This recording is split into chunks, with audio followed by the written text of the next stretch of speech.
We are on our way to get 23 snapping turtles. Do you want to come along?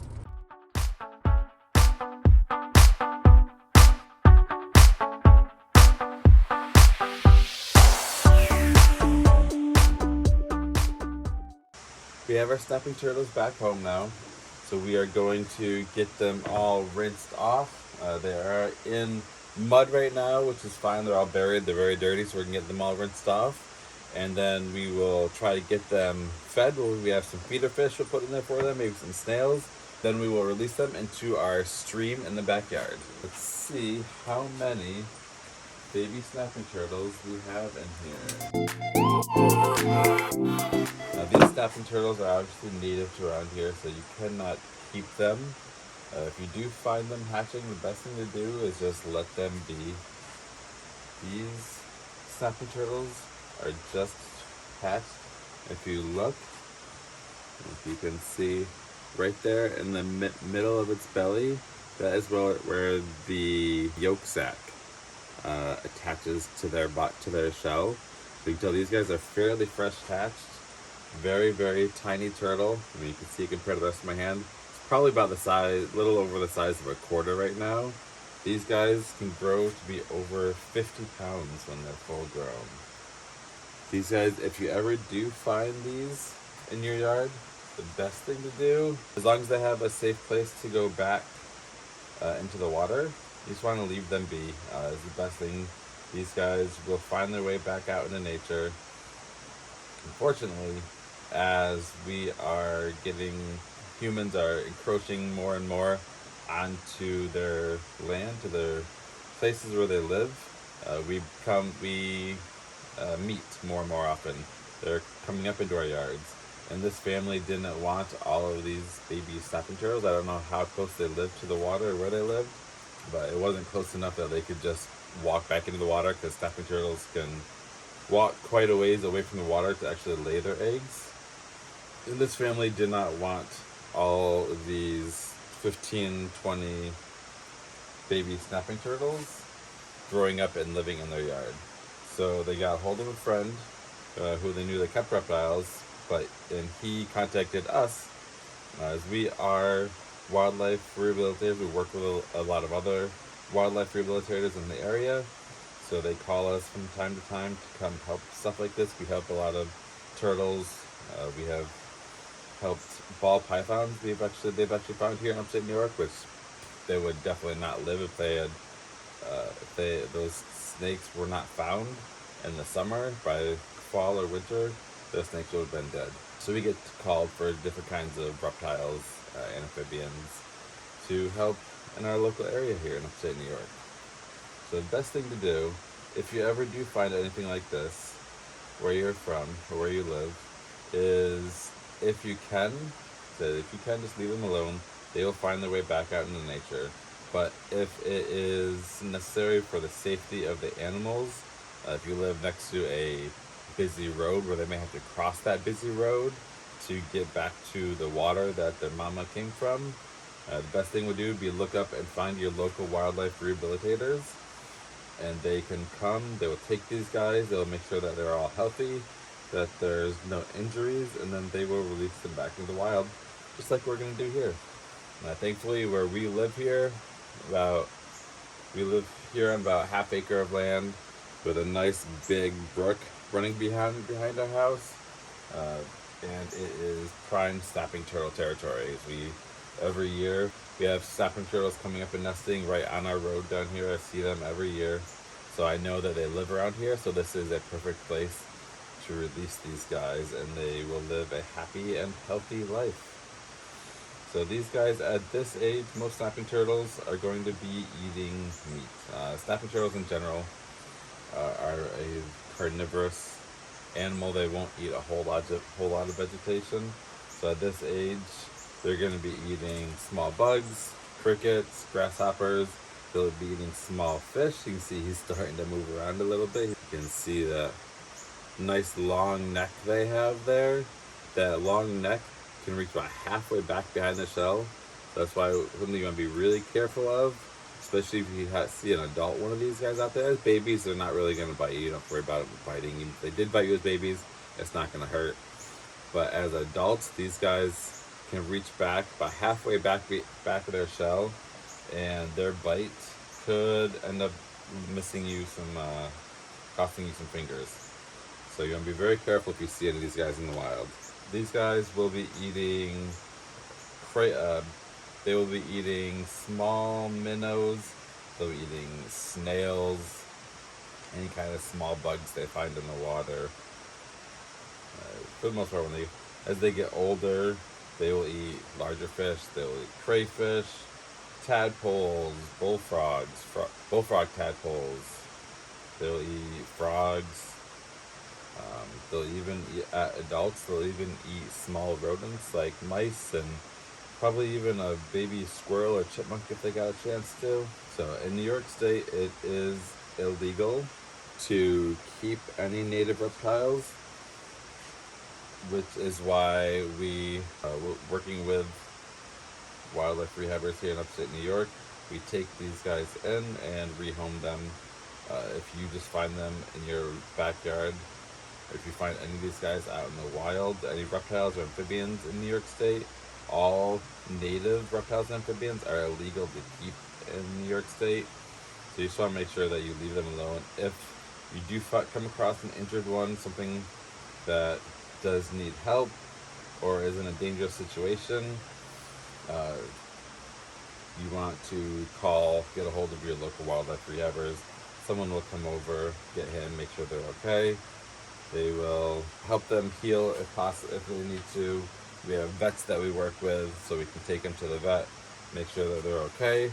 Then once they are deemed ready to go back out into the wild, they will go back out into the wild. If we ever have any animals that are considered non-releasable, there are special permits you have to get besides just a wildlife rehab license. There are special permits that you can get to keep non-native animals.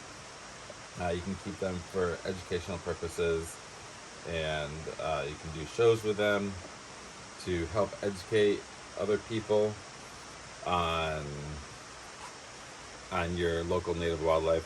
But you do have to have special permits in order to keep any native wildlife, any non-releasable native wildlife, besides just your regular rehabber's license. So if you're interested in that and you live in New York State, you just go to the DEC's website, and all the links are there. You can apply for your wildlife rehab license, which they have a test for twice a year. I just took my test last year, passed it, so I am on my way. I will be getting my rehab license fairly shortly here, but it's a test that they take twice a year. That you go in, they give you all the study material for it. Go in, pass your test, and you are good to go. They will give you your license, and you can work. The people we work with are North Country Wild Care. They are here in upstate New York.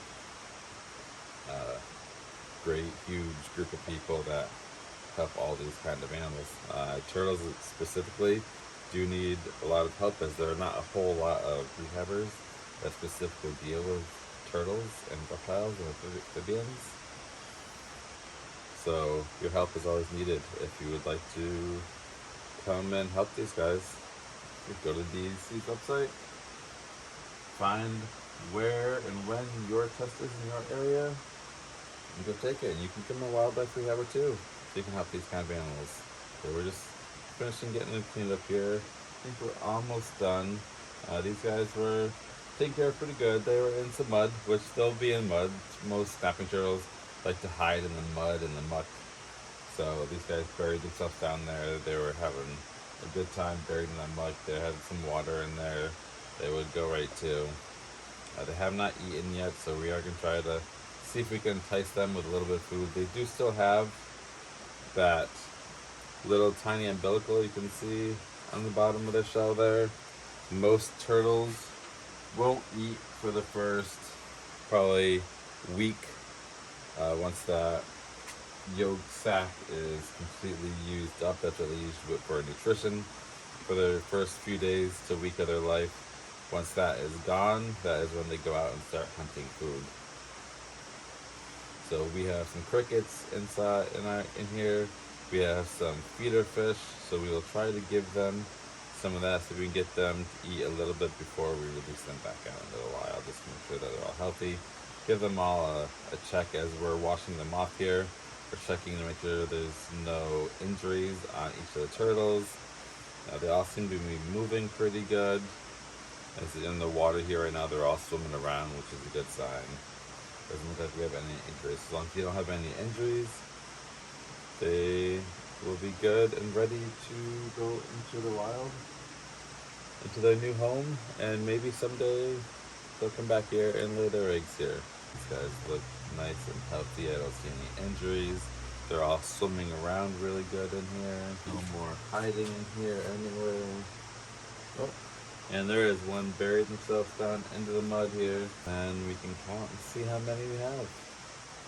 If you have a guess, how many snapping turtle babies do you think we have? Have you been counting as I've been cleaning them off? Leave your comments down below and see if you were right. No cheating though.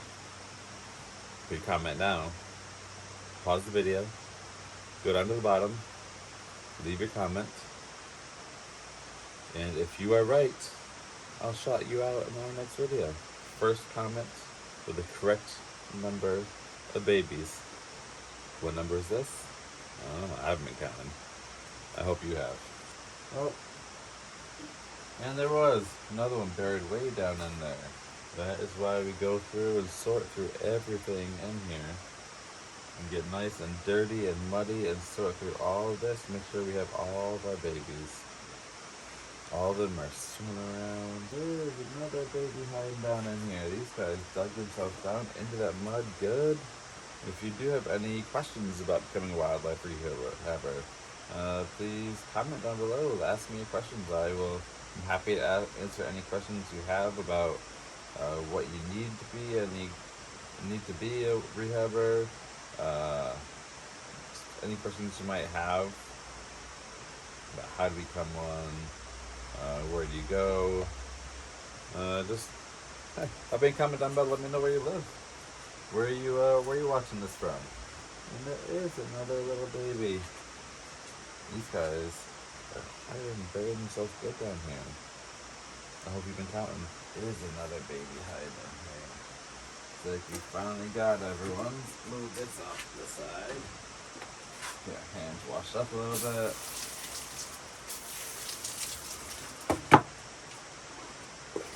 Get that water out.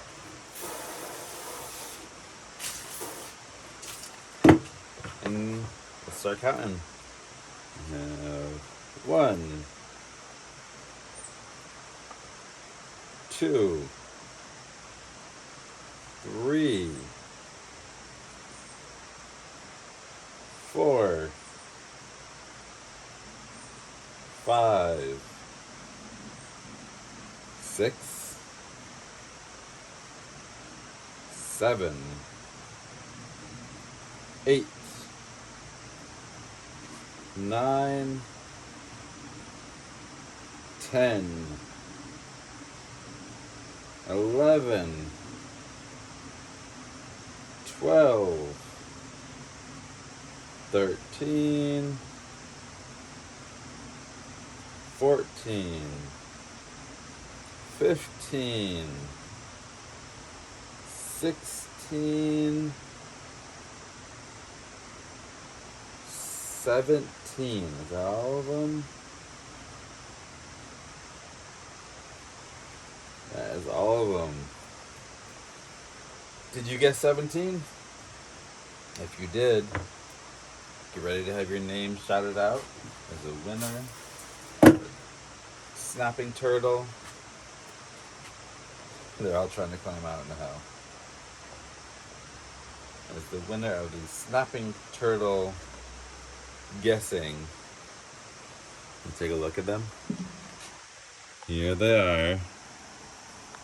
All of the adorable baby snapping turtles. You can see they're all trying to climb out. We will get these guys set up in their temporary enclosure.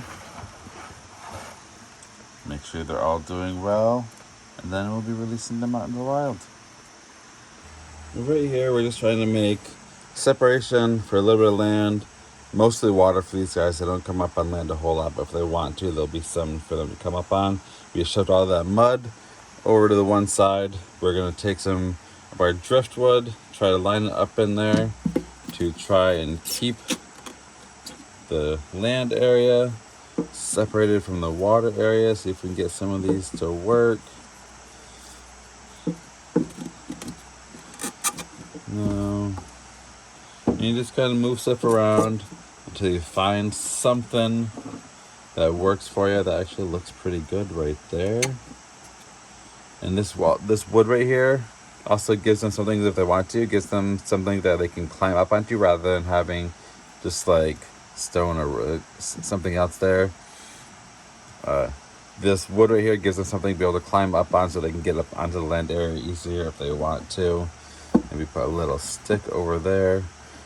It gives them something to climb onto, but also helps hold this up in place so that it doesn't come down. And maybe this other one will stick right over here. Again, helps keep that wood in place, and it also gives them somewhere to climb up out of the water. Your water is going to be a little bit dirty. That's fine. It's got mud over there. You don't want to give these guys too much water. We're just going to go about 2 inches right now. When you have a turtle, you don't want to go any more water than about, keep these down. If you measure the width of the shell, no more than about twice the width of the shell is how deep you want their water to be for any turtle. So you have adults, you've got babies, just measure the shell and the water should be at least that deep.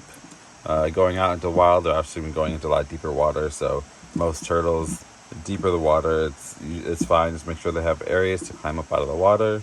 And let me figure out how to get these sunk, because these are driftwood. Driftwood doesn't sink very well. So we got some rocks in here just to help hold that wood in place a little bit.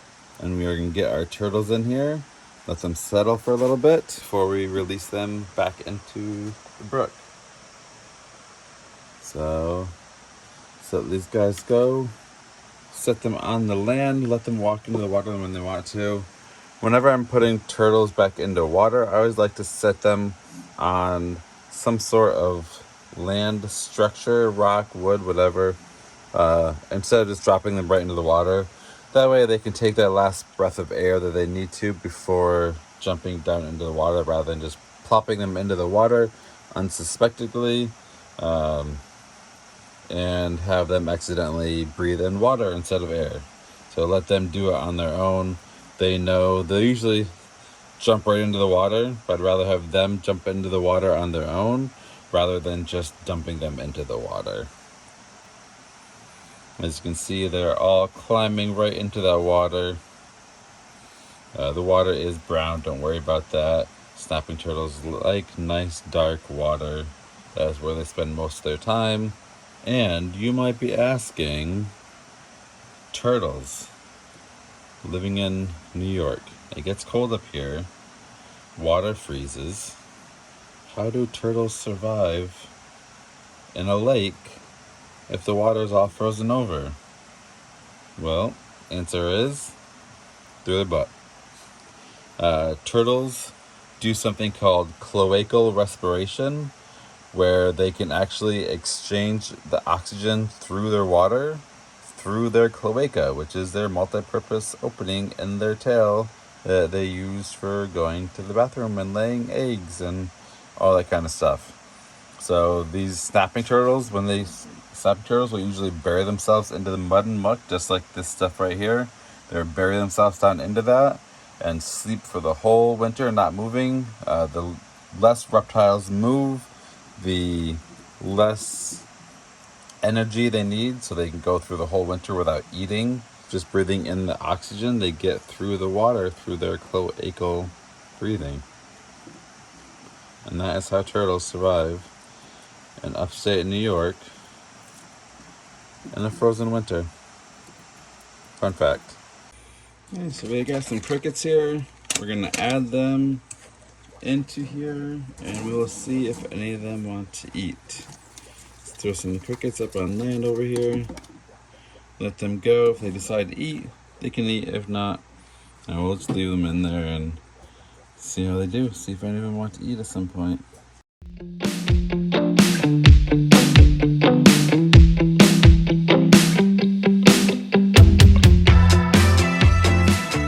We have these baby snapping turtles that we got the other day. We've had them for about 2 days now. They're all doing good. Looked them over for a couple of days. We've had food. We've got some crickets and some worms and some fish. We looked them all over. They all seem to be healthy and doing good. So now we are going to release them into our brook back here. This brook does have snapping turtles in it. We're releasing them into a shallow, slower part of the brook here. We know snapping turtles live in this brook because they come up and lay eggs every year. So we are going to give these baby snapping turtles a new home out in the wild and release them back where they belong. Let's do it. Hi everyone, I'm here too. I'm hoping Dad, This is the first time. This is Dad. the first time that I've ever been in this brook. So we're about to see how cold the water is.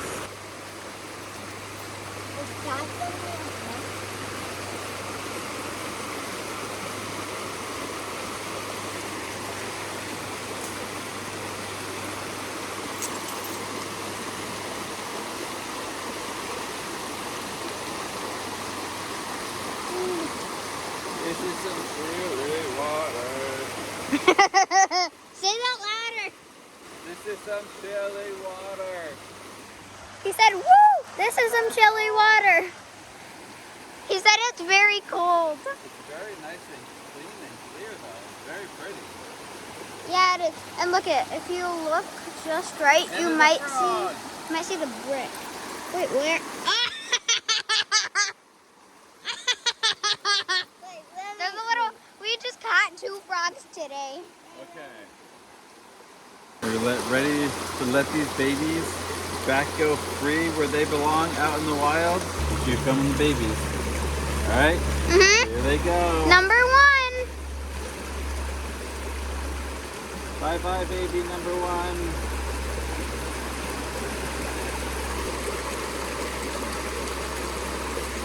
Baby 2. Baby 2. Baby 2. Baby 2. Here he goes. Oh, Dad, look at one of them's climbing up the leaf. Yep. So we're letting them go on rocks. Like I said before, we let them go on rocks. We don't put them right in the water. Just so it gives them the chance to take that last big breath before they dive into the water, not just plunge into the water. Come on, guys. You can do it. This guy's a little nervous. He's never been out here before. You can do it, buddy. Good job, guys. There you go. These guys are ready to go.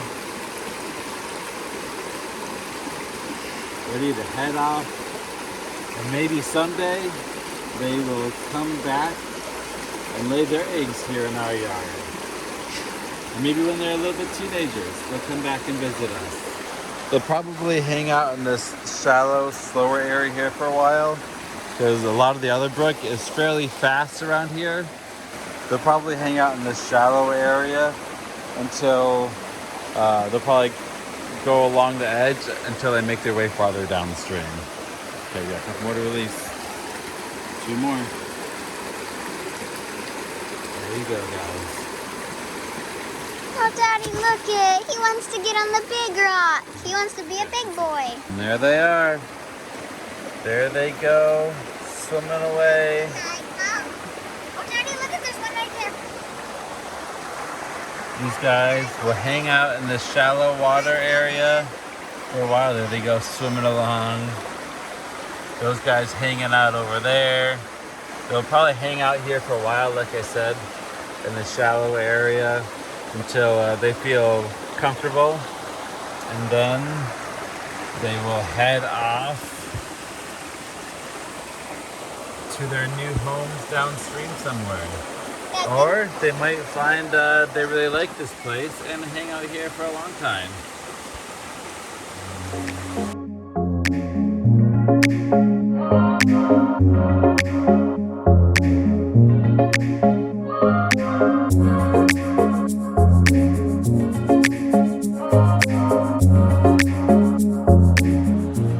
And there's a friendly frog decided to join these guys. Right next to their snapping turtles is frog, probably about 3 times their size.